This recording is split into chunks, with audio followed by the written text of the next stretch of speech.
Bonsoir tout le monde. Cette deuxième soirée de Champions League vient à peine de se terminer.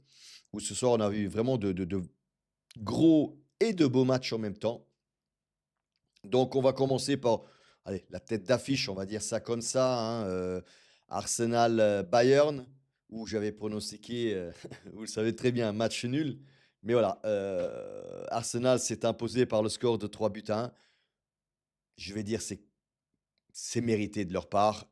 Après, c'est vrai que Neuer fait un super cadeau à l'Arsenal sur le score déjà de 2 buts à 1 pour l'Arsenal, hein, certes, mais il fait un super cadeau, à l'Arsenal, Martinelli, si je ne me trompe pas, marque le 3-1 et voilà, à ce moment-là, Arsenal ne fait plus que gérer le match, donc ils ont tué le match. Enfin, Neuer, sur ce cadeau, a tué quasiment le match où tout espoir, hem pour le Bayern de revenir à un 2-2 éventuel.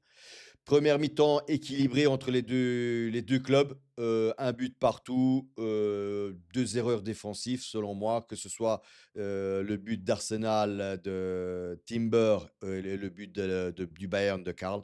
Très bon joueur ce jeune Karl, franchement, faut le suivre ce jeu. J'aime bien ce jeune joueur. Et puis la deuxième mi-temps où l'Arsenal a carrément déroulé. Ah, je vais dire, l'Arsenal a fait l'Arsenal et le Bayern n'a pas fait le Bayern en deuxième mi-temps. J'ai plutôt l'impression que le Bayern est rentré en deuxième mi-temps pour garder le score du match nul.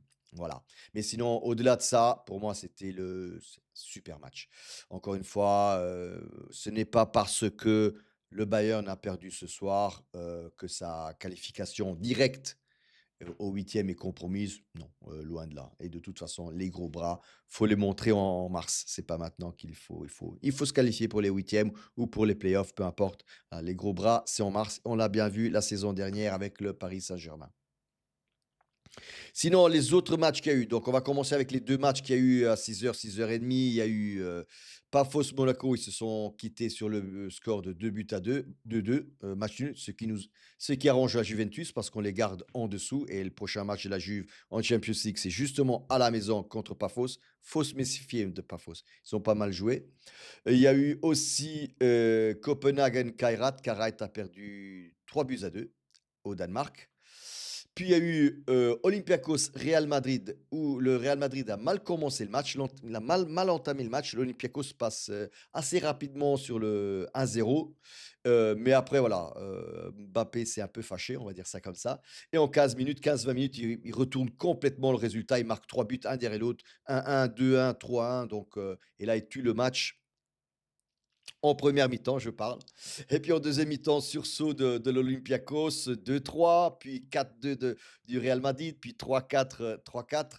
Et encore une grosse occasion de l'Olympiakos en toute fin de match. Voilà. Ce Real Madrid, bien qu'il soit là devant au classement, hein, mais c'est encore un Real Madrid qui ne me convainc pas. Vous connaissez mon opinion de ce que je pense un peu de ce Real Madrid avec Xavi Alonso. Le milieu de terrain, ça ne va toujours pas, avec ce Tchouaméni et Camavinga et tout ça, ça ne va toujours pas selon moi. C'est pas les joueurs qu'il lui faut à Xavi Alonso. En plus, si les rumeurs sont bonnes ou pas, enfin fausses ou pas, j'en sais rien, mais a priori dans les vestiaires, il y aurait 2 clans aussi, le clan Vinicius, Rodrigo, Bellingham, Valverde et tout ça et l'autre clan, enfin le pro et contre Xavi Alonso, donc reste à voir, hein, Real Madrid. Puis il y a eu le Sporting que je n'ai pas suivi du tout. Ils ont gagné 3 buts à 0 facilement face à Bruges. Je pense qu'au bout de déjà 10 minutes, Sporting était sur le score de 2 buts à 0. Il y a eu, oui, malheureusement, la crise côté Liverpool, c'est la crise sans fin, le tourbillon vers l'oubli, vers le centre de la terre. Je ne sais même plus quel terme utiliser pour Liverpool. Ils perdent à la maison, encore une fois, après la défaite de dimanche dernier en Championship, en Première League, pardon, pas en Championship. 3 buts à 0 face à Nottingham Forest à la maison, donc ils ont perdu 3 buts à 0. Là, ils reperdent 1 but à 4 contre PSV Eindhoven. Là aussi, j'ai regardé un tout petit peu le match.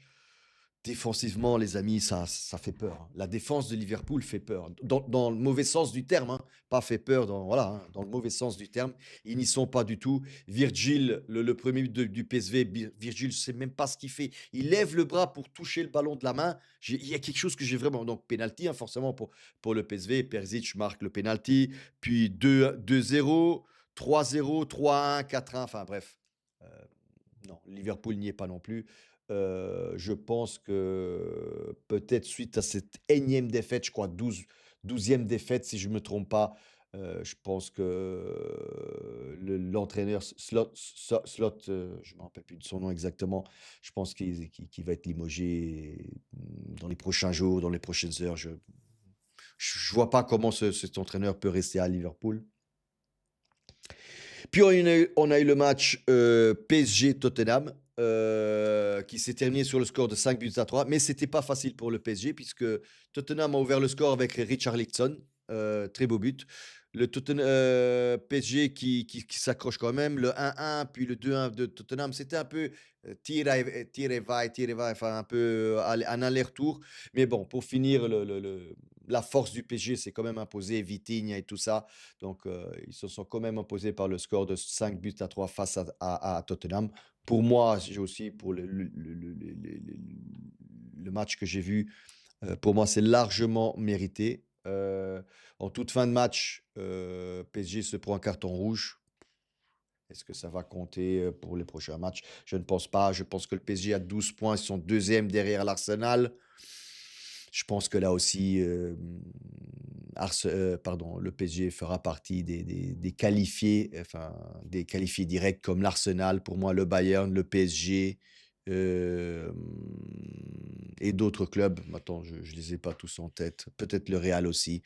Euh, L'Atalanta, pourquoi pas. D'ailleurs, l'Atalanta, je viens sur l'Atalanta, qui s'est imposé à Francfort 3-0. J'avais peur de ce match-là, les amis, parce que vous savez très bien qu'après la trêve internationale, donc l'Atalanta a changé de coach. Ils ont limogé Juric et ils ont pris Palladino à la place. Samedi dernier, ils se sont pris une branlée 3-1, déjà 3-0 à la mi-temps, 3-1 face à Naples.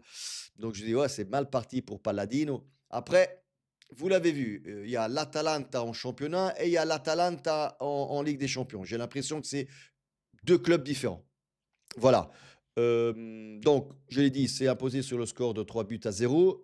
Scamaca, non pas Scamaca. En premier temps, ils sont restés sur le 0-0. Franchement, les deux clubs se neutralisaient entre eux, on va dire ça comme ça. Scamaca qui prend un poteau. En deuxième mi-temps, en 5 minutes de temps, ils font le 1-2 tout de suite. Un but de Lookman, but de Ederson en 5 minutes. Et puis vient le dernier but de la part de Decateler. Et puis encore, il y a eu aussi une transversale de la part de Scamac. Il n'a pas été chanceux ce soir, Scamac. Mais soit, l'Atalanta s'impose à Francfort 3-0. Ils montent à 10 points. Donc, ils sont parmi, si je me trompe, parmi les 8 premiers. Je crois qu'il y a 3 ou 4 clubs à 8 points. À 10 points, pardon. Donc, l'Atalanta peut toujours espérer se qualifier parmi les 8 premiers, ce qui ne sera pas notre cas. Et puis, il y a eu l'autre gros match, Atlético Madrid-Inter, les amis. Que dire de ce match-là? Donc, l'Atlético s'impose par 2-1. Le deuxième but de l'Atlético arrive à la toute fin de match, 93e minute. Euh, Que dire de ce match-là? Je l'ai vu hein, aussi. J'étais en multiplex, hein, clairement. Je regardais l'Arsenal d'un côté et de l'autre côté, j'avais le multiplex. Euh, j'ai mes doutes. J'ai mes doutes sur le premier but de l'Atlético. Alors, ils sont allés le revoir à la VAR. L'arbitre est ici et là sur l'écran. Moi, personnellement, je n'ai pas une image claire qui me prouve que l'attaquant de l'Atlético, je ne me rappelle plus son nom, désolé les amis, qu'il ait touché le ballon de la main. Je ne peux pas l'affirmer à 100%. Donc, comme on dit, hein, dans le doute, hein, ben, on laisse passer, entre guillemets. Alors je sais bien que mes abonnés interistes, ils vont dire le contraire, ils vont dire: «Non, non, il l'a touché de la main, on voit ça, on voit ça». Moi franchement, je le dis, hein, en toute honnêteté, j'ai beau regarder le ralenti plusieurs fois, je n'ai pas l'impression que le ballon tourne autrement ou prenne une autre direction. Et en plus, les images qu'on a et la vidéo qu'on a, même vous, je pense que personne ne peut dire, il n'y a que le joueur qui le sait, s'il l'a vraiment touché de la main ou pas. Donc soit, ça c'était le premier but de l'Atlético. Puis il y a eu le but de Zelinski qui fait match, qui revient au score à la 50e, 53e, 4e, 55e minute, je ne me rappelle plus exactement. Et puis voilà, en toute fin de match, comme toujours, action de la part de l'Atlético Madrid, 93e minute, boum, but et l'Atlético remporte les 3 points.